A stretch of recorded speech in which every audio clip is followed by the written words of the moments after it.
Hello and thanks for tuning into this video. So I thought it'd be interesting. I know I talked in the first video about some of the tools I plan on using, and then I thought it would be interesting to talk about some of the decisions I hadn't made, right? Because like gear, while it isn't everything, it does become an important aspect of music production because it is what allows you to create and move that creative process along. So one of the things I, was reconsidering is my DAW. I've used Ableton Live for a long time, like a really long time. So I used to do my DJ sets in Ableton, and that's basically what I was using it for. I did some music production, but mostly I was doing my DJ sets or like slight remixes when I was trying to make things like mix friendly, let's say, or even warping tracks. So warping some of the old tracks with live drummers to standardize that beat so that I could easily mix in and mix out of it during my sets. And I'm used to Ableton to some extent and using it for that. So, and I own a copy, like I actually at one point upgraded to 9, so I have 9 right now. I just upgraded to the suite, and with that they had like a special going for the holidays where then you get 10 for free when it comes out. You don't have to pay the upgrade fee. So that's what I did, but I had pondered what it may be like to switch over to, I keep calling it Fruity Loops because that's what it was called when I was, back in the day, but FL Studio. So they changed their name, which I read about the reason why, which is really interesting because apparently it had to do with a copyright infringement or trademark infringement from Fruit Loops. So they just went to FL Studio. But I've been looking at a lot of videos from like the mass appeal videos, like the record roulette, which are really cool videos. I'll put a link to the playlist below if you haven't seen those. And I'm noticing that so many producers and artists use FL Studio. And back in the day, it like used to be frowned upon. Like it wasn't really acknowledged as a professional DAW, but it looks like it's come a really long way.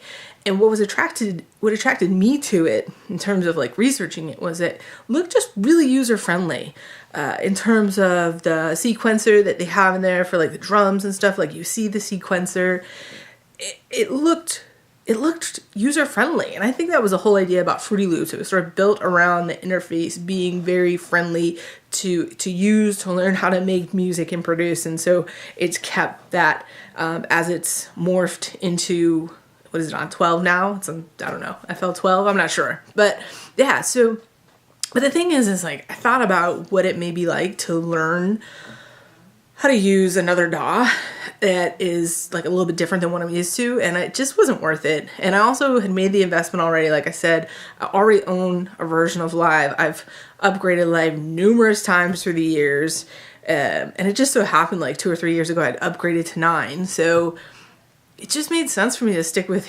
Ableton, and Ableton is really robust. I figured like if I get into a situation where I want to, bring back DJing and live performance again, it would make it a lot easier to transition into doing something like that with stems.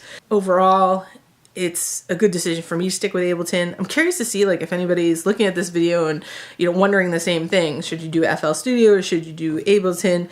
If you have any comments below as to why you decided to go with one DAW versus the other DAW, like was there like some major reason? Did one of them have something the other didn't? And I'd just be curious to see what other people's comments were surrounding that. There's so many choices for DAWs. I mean, years and years ago, I'm trying to think what I've been through. Like I had Sony Vegas, or Acid rather. I had Acid at one point, and then before that, like I think I had some kind of PC program. I'm trying to remember what the heck it was. Cakewalk? I'll have to look for it because I know I have it sitting around here in a box somewhere. So those were some that I toyed with when I was on PC like a long time ago. I remember telling you like I've dabbled and I've had all these points in my life over the past too many years where I've, gotten the software, gotten to a point and then stepped away just because, I don't know, like the wall just seemed like too much and I just didn't have the time. And then I keep coming back to it. So that's why I have this history of DAWs. I have Logic. I've played around with that. I actually realized after I did my last video, I did make a little like instrumental beat. I don't know what you want to call it in Logic. And what else have I played with? I think that's it. I mean, obviously, like GarageBand years ago, I mean, that's the same GarageBand Logic. Logic obviously is much more advanced than GarageBand. But because I'm on the Mac side, that's really where I've been limited. I've never used Pro Tools. That's not something I've worked with. And yeah, so that's my story. So anyway, yeah, Ableton seems to be where I'm gonna stick with, just because I think it has everything that I need. The learning curve hopefully will be not as steep because I have some knowledge of it.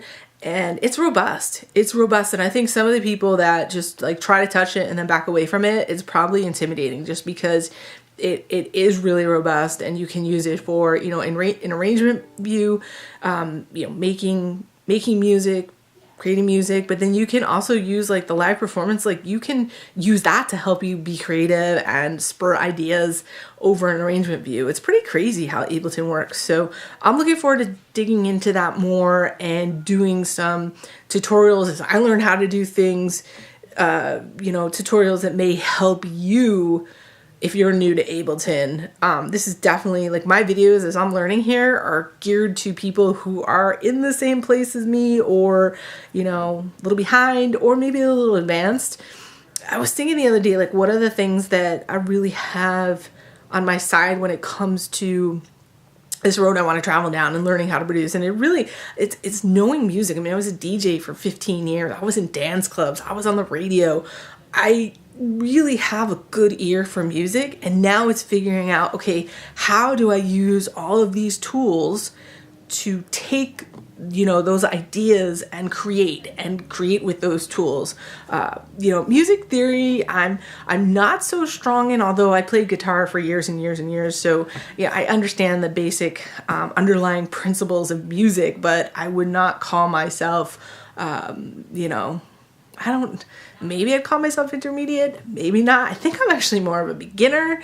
So, but I don't know. I don't know where I'm at in relation to where anyone else is at, or where, you know, when you're trying to measure like your skills, like I'm not sure how to do that. So you're going to see obviously where I'm at along the way here.